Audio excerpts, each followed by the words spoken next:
Kita berjumpa lagi dalam channel Legenda untuk melanjutkan cerita Api di Bukit Menoreh bagian yang ketiga.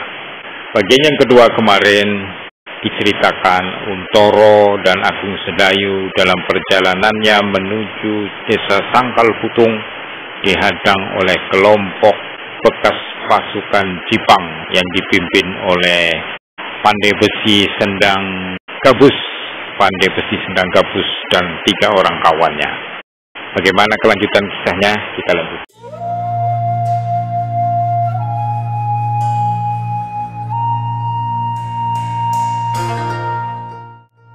Pandai Besi itu tertawa terus. Nadanya semakin tinggi dan memuakkan, sehingga Untoro benar-benar menjadi muak. Cepat ia meloncat dan mengayunkan tongkatnya menyerang. Suara tertawa Pandai Besi itu terputus. Wajahnya tiba-tiba berubah menjadi tegang. Hampir saja kepalanya retak oleh sambaran senjata sendiri. Namun untunglah ia sempat merendahkan tubuhnya, sementara dengan lincahnya si anak muda menyerang lambung Untoro dengan pedangnya. Untoro terpaksa menggeliat untuk menghindari ujung pedang lawannya. Dengan sebuah putaran ia meloncat, tiba-tiba tongkat besi telah mengayun ke dada si tinggi besar. Serangan itu terlalu tiba-tiba. Hampir saja orang yang tinggi besar itu terpaksa mengakhiri perkelahian. Untunglah bahwa kedua kawannya yang lain sempat menolongnya. Orang yang tinggi kurus sempat memukul tongkat Untoro dengan goloknya. Namun kekuatannya sama sekali tidak memadai, sehingga ketika goloknya tersentuh tongkat Untoro, terasa senjatanya terpental.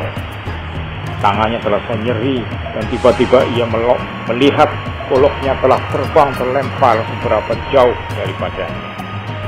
Pandai Besi yang mengepalai rombongan itu segera melihat bahaya yang bakal datang. Maka mereka berempat dengan senjata di tangan masing-masing tidak mampu menghadapi Untoro seorang diri. Apalagi salah seorang dari mereka tidak bersenjata lagi. Karena itu maka segera ia mengambil keputusan untuk melakukan rencana liciknya. Dengan tiba-tiba ia meloncat surut dan dengan berteriak nyaring ia berkata, "Bunuhlah Untoro! Bunuhlah Untoro dengan senjata-senjata kalian. Aku akan mencoba kesaktian anak muda yang satunya lagi." Untoro terkejut mendengar teriakan itu. Maka perhatiannya benar-benar menjadi terpecah. Ia melihat sebuah serangan pedang mendatar ke arah perutnya, sementara orang yang tinggi besar menusuknya dari punggung. Namun Untoro adalah seorang prajurit pajang yang terpercaya. Karena itu dengan cekatan ia menggeser tubuhnya sambil merendahkan dirinya. Pedang si anak muda hanya lewat sejengkal dari tubuhnya. Sedang pisau orang yang tinggi besar itu mematuk agak jauh. Namun karena itu Untoro memerlukan beberapa saat untuk membebaskan diri dari serangan-serangan berikutnya. Sementara itu si Pandai Besi telah berlari ke arah Agung Sedayu. Agung Sedayu melihat seorang menyerangnya. Karena itu maka darahnya terasa benar-benar berhenti mengalir. Dengan gerak nalurinya yang dituntun oleh latihan bersama kakaknya, tangannya bergerak meraba hulu kerisnya. Namun tangan itu gemetar dan kehilangan kekuatannya. Maka kerisnya tidak juga lolos dari warangkannya. Bahkan yang terdengar suaranya terbata-bata, Kakang Untoro." Pandai Besi yang licik itu tertawa nyaring. Suaranya kini benar-benar puas, seperti hantu yang haus darah. Ia telah yakin bahwa anak muda seorang itu tidak akan dapat dijadikannya korban pertama tanpa kesulitan. Ia akan dapat menjadi korban pertama tanpa kesulitan. Maka katanya sambil berlari, "Tahanlah Untoro. Biarlah ia melihat anak muda yang satu ini mengalami nasib yang malang." Saat Untoro menjadi bingung. Ia sudah tidak dapat kesempatan lagi untuk mengejar si Pandai Besi. Ia telah tertinggal beberapa langkah. Kalau saja adiknya mampu berbuat sesuatu, maka ia akan dapat kesempatan untuk menolongnya. Tetapi adiknya telah menjadi kaku ketakutan. Tiba-tiba Untoro membungkukkan badan, diraihnya sebuah batu sebesar telur. Dengan sekuat tenaga ia lemparkan kudanya yang berdiri di samping adiknya. Kuda itu menjadi terkejut. Sambil meringkik, kuda itu meloncat dan lari kencang tanpa arah. Untunglah bahwa kuda yang seekor lagi terkejut pula. Dan seperti yang lain, kuda itu pun meloncat seperti panah. Kedua ekor kuda itu benar-benar memberi kesempatan kepada Untoro. Sebab dengan itu, si pandai besi terpaksa tertahan beberapa saat. Ia tidak mau melanggar kuda-kuda yang menjadi liar itu. Dan sesaat itu telah cukup bagi Untoro. Untoro tidak menghiraukan lagi ketiga lawannya yang lain. Dengan serta-merta si pandai besi, Untoro melompat berlari kencang-kencang. Dengan penuh kemarahan yang mengguncang-guncang dadanya, langsung ia menyerang dengan tongkat besinya. Tongkat besi itu terayun deras sekali. Untoro telah menggunakan dengan sepenuh tenaga. Si pandai besi itu tidak menyangka bahwa Untoro dapat secepat itu menyusulnya. Segera ia memutar tubuhnya, namun ia sudah tidak mungkin menghindar. Untoro meloncat dengan garangnya, dan yang dilihatnya tongkat besi itu telah terayun di atas kepalanya. Karena itu, si pandai besi hampir saja dapat menangkis dengan tongkat belatinya. Tetapi justru itu terlalu pendek untuk menahan tongkat. Namun tongkat itu kini diayun oleh tangan yang jauh lebih kuat dari tangannya. Tangan seorang tamtama yang sedang dibakar oleh kemarahan. Karena itu, meskipun si pandai besi mencoba untuk menghindar benturan langsung dengan memungkul tongkat itu ke samping, namun usaha itu tidak dapat menolongnya. Tongkat Untoro masih mengenai pelipisnya, maka terdengarlah pandai besi yang malang itu berteriak tinggi.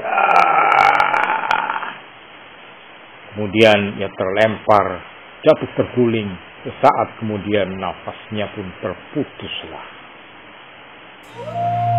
Untoro menarik nafas. Ia berlega hati bukan karena dapat membunuh lawannya, tetapi karena ia telah berhasil menyelamatkan adiknya. Namun untuk sesaat Untoro kehilangan kewaspadaan. Anak muda yang bersenjata pedang itu benar-benar lincah. Tiba-tiba saja serangannya mengarah ke punggung. Karena itu segera Untoro berkisar selangkah ke samping. Namun saat yang mengejutkan, ia dipergunakan oleh orang yang bertubuh tinggi besar bersenjata pisau. Dengan penuh nafsu dendam, orang itu menusuk leher Untoro. Tusukan itu pun menghindari sambaran pedang si anak muda. Karena itu Untoro tidak dapat berbuat banyak. Pada saat Untoro mencoba merendahkan tubuhnya dan berputar setengah lingkar, pisau itu pun berubah arah. Untoro masih dapat melihat pisau itu melingkar, namun tidak dapat lagi ia menghindar. Dapat dilakukan hanyalah mencondongkan tubuhnya sedikit ke belakang, tetapi pada saat itu terasa ujung pisau itu menyengat pundak sebelah kirinya.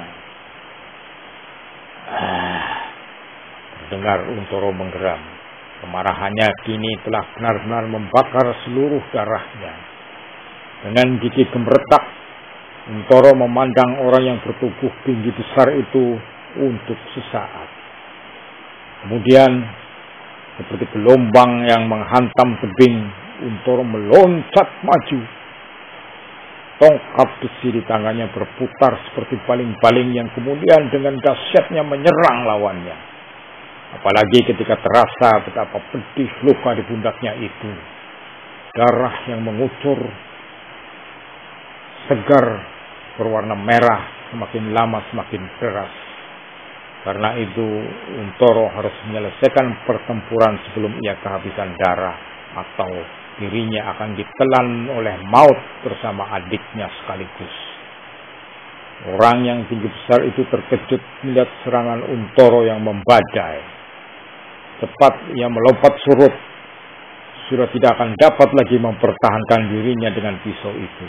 Dalam keadaan yang sulit itu, kawannya yang tinggi kurus-kurusan tampil ke depan. Goloknya yang besar bergerak-gerak dengan cepatnya. Sebuah tusukan yang dahsyat mengarah ke lambung lawannya. Namun Untoro yang sedang marah sempat mengelak. Bahkan kini Untoro sudah tidak lagi mengekang dirinya. Ia sempat berjongkok menghindari golok lawannya dan sekaligus tongkatnya bergerak mendatar. Terdengarlah sekali lagi jerit kesakitan. Ketika terdengar sebuah benturan. Benturan antara tongkat besi di tangan Untoro dengan tulang kaki orang yang kurus itu. Saat kemudian terdengar tubuhnya terbanting. Pada saat itu, orang yang bertubuh tinggi besar melihat suatu kemungkinan untuk membunuh Untoro. Ia tidak akan dapat menyerangnya pada jarak terlampau jauh dari tangannya, karena kecepatannya bergerak lawannya itu. Karena itu, selagi Untoro masih belum dapat berdiri tegak, orang itu dengan sepenuh tenaga melemparkan pisaunya ke arah tubuh Untoro. Untunglah Untoro melihat pisau itu, karenanya ia mengurungkan geraknya. Bahkan sekali lagi merendahkan tubuhnya sambil berputar, sehingga pisau itu tidak menghunjam ke dalam tubuhnya. Sebenarnya lah bahwa nasib manusia ditentukan oleh kekuasaan di luar kemampuan jangkau manusia. Pisau yang berlari seperti panah itu meluncur dengan cepat melampaui Untoro. Namun tanpa disangka-sangka terdengarlah sebuah jerit tertahan.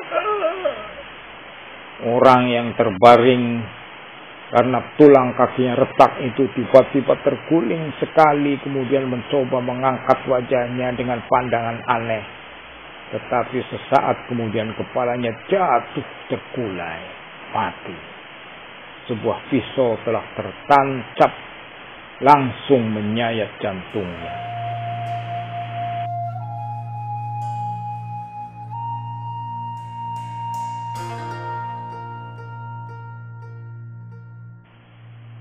Yang melihat peristiwa itu untuk sesaat terpaku diam. Untoro dan kedua lawannya. Pada mereka, dada mereka masing-masing terguncang oleh peristiwa yang tak mereka sangka-sangka. Apalagi orang yang bertubuh tinggi besar itu, tanpa disengaja ia telah membunuh kawannya sendiri. Ini Untoro untuk seterusnya tinggal menghadapi dua lawan. Namun darah telah terlalu banyak mengalir dari lukanya. Karena itu tubuhnya semakin lemas. Sebab dengan demikian berarti maut akan menerkamnya. Karena itu ia segera bersiap untuk melanjutkan pertempuran itu. Kedua lawannya pun telah bersiap pula. Anak muda yang bersenjata pedang itu setapak demi setapak maju mendekat. Sedang orang yang bertubuh tinggi besar yang kini tidak bersenjata lagi itu masih mencoba dengan tawannya.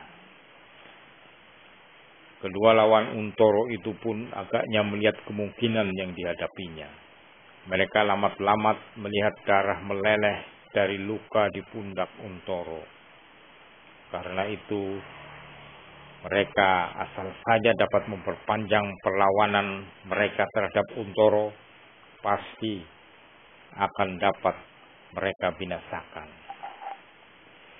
Alangkah mereka dapat berbangga pada kawan-kawan mereka bahwa mereka telah berhasil membunuh salah satu perwira panjang yang bernama Untoro. Nama yang disegani oleh lawan dan dikagumi oleh kawan. Sesaat kemudian, kembali anak muda itu menyerang dengan tangkasnya.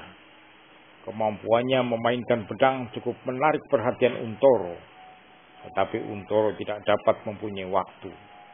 Kalau ia terlambat, maka ia akan ditelan oleh maut. Karena itu, Selagi masih cukup mempunyai tenaga, maka ia harus berjuang untuk menyelamatkan nyawanya, nyawa adiknya, dan berpuluh-puluh orang lain di sangkal putung. Karena itu, tidak ada pilihan lain lagi bagi Untoro. Kalau ia dapat membunuh lawan-lawannya, maka taruhannya adalah berpuluh-puluh nyawa di sangkal putung, termasuk nyawanya sendiri. Tetapi anak muda lawannya itu benar-benar lincah. Dengan sengaja ia memancing Untoro untuk bergerak terlalu banyak, sehingga dengan demikian darah yang mengalir dari luka menjadi semakin banyak pula. Namun Untoro bukan anak-anak lagi. Karena itu, meskipun ia memuji di dalam hatinya atas kecerdasan lawannya, namun ia pun mengumpat-umpat pula. Namun Untoro selalu menahan dirinya untuk tidak hanyut dalam arus kemarahannya. Ia menyerang dengan dahsyat, namun ia tidak membiarkan tenaganya diperas sia-sia. Meskipun tenaga Untoro telah banyak berkurang, namun kekuatan lawannya pun tinggal separuh dari semula. Dengan demikian, maka segera tampak bahwa Untoro akan segera dapat mengatasi kedua lawannya. Kedua orang itu semakin lama semakin terdesak, dan akhirnya sampailah mereka pada batas kemampuan mereka. Selagi Untoro masih kuat mengayunkan senjata, maka sekali lagi terdengar sebuah pekikan kesakitan. Orang yang tinggi besar itu pun rebah di tanah dan tidak bangun lagi. Yang tinggal kini adalah anak muda yang lincah itu. Meskipun anak muda itu melihat kelemahan lawannya, namun ia masih mampu untuk menilai diri sendiri. Karena itu, tiba-tiba ia meloncat surut dan dengan lantang ia berteriak, "Kali ini kau menang, Untoro. Tetapi lain kali kau akan menyesal. Apalagi kawanmu pengecut itu. Seumur hidupnya tidak akan tentram selama aku masih hidup di dunia ini." Untoro tidak mau mendengar kata-kata itu. Cepat ia meloncat menyerang, tetapi ia sudah tidak setangkas semula. Tulang-tulangnya seperti menjadi lemas dan tak berdaya. Karena itu ia menjadi cemas. Jangan-jangan anak muda itu akan berlari-larian dan menunggunya sampai ia terkulai jatuh.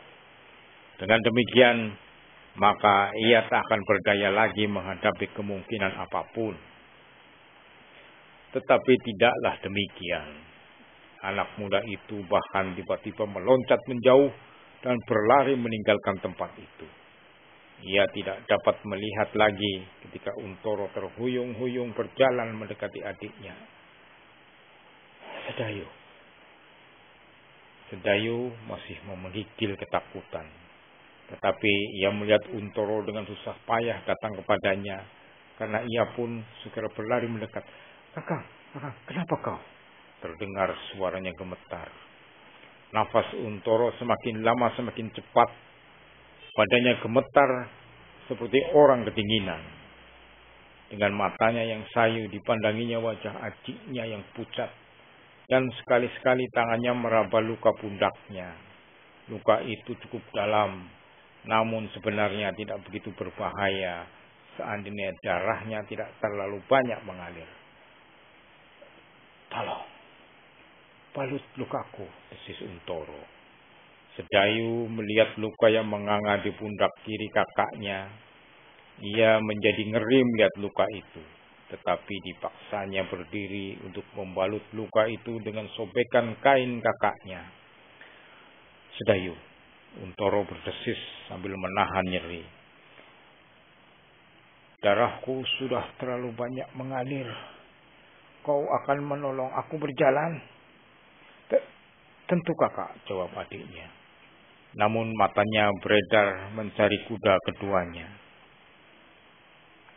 Tetapi kuda itu sudah tidak tampak lagi. Tetapi Untoro masih berkata lagi, "Jangan membuang waktu. Kuda-kuda itu sudah tidak ada di sekitar tempat ini." Sedayu tidak menjawab. Dicobanya memapah Untoro berjalan di jalan-jalan yang becek berlumpur.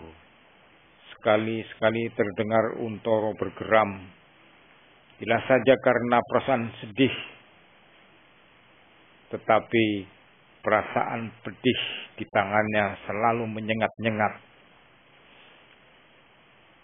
Namun juga perasaan telah bergulut di dalam dadanya. Untoro tidak saja mencemaskan dirinya, namun ia cemas juga akan nasib adiknya. Lebih-lebih tentang nasib Widuro dan laskarnya. Anak muda yang melarikan diri itu dapat membawa banyak akibat. Ia akan dapat kembali mencari mereka berdua di sekitar tempat ini dengan kawan-kawannya. Atau anak itu dapat memperhitungkan arah perjalanannya sehingga serangan ke Sangkal Putung akan dapat dipercepat. Pikiran Sedayu pun tidak pula dapat berjalan lagi. Ia melangkah dengan hati yang kosong. Berbagai perasaan yang memukul-mukul dadanya telah menjadikan Sedayu kehilangan pengamatan diri. Ia tidak merasakan dan tidak menyadari apa yang telah dilakukan. Ia berjalan karena kakaknya menaruhnya berjalan sambil menggantung di pundaknya dengan tangan kanannya. Untoro menjadi semakin cemas ketika di antara rasa sakit timbul suatu perasaan aneh. Matanya serasa akan selalu tertutup dan sesaat kesadarannya seperti lenyap. Segera Untoro tahu bahwa ia telah hampir kehabisan darah. Dengan demikian, ia akan dapat pingsan setiap saat. Dalam kecemasannya, Untoro masih menyadari bahwa ia tidak akan dapat mungkin mencapai Sangkal Putung dalam keadaan seperti itu. Apalagi ia tidak mendapatkan pertolongan.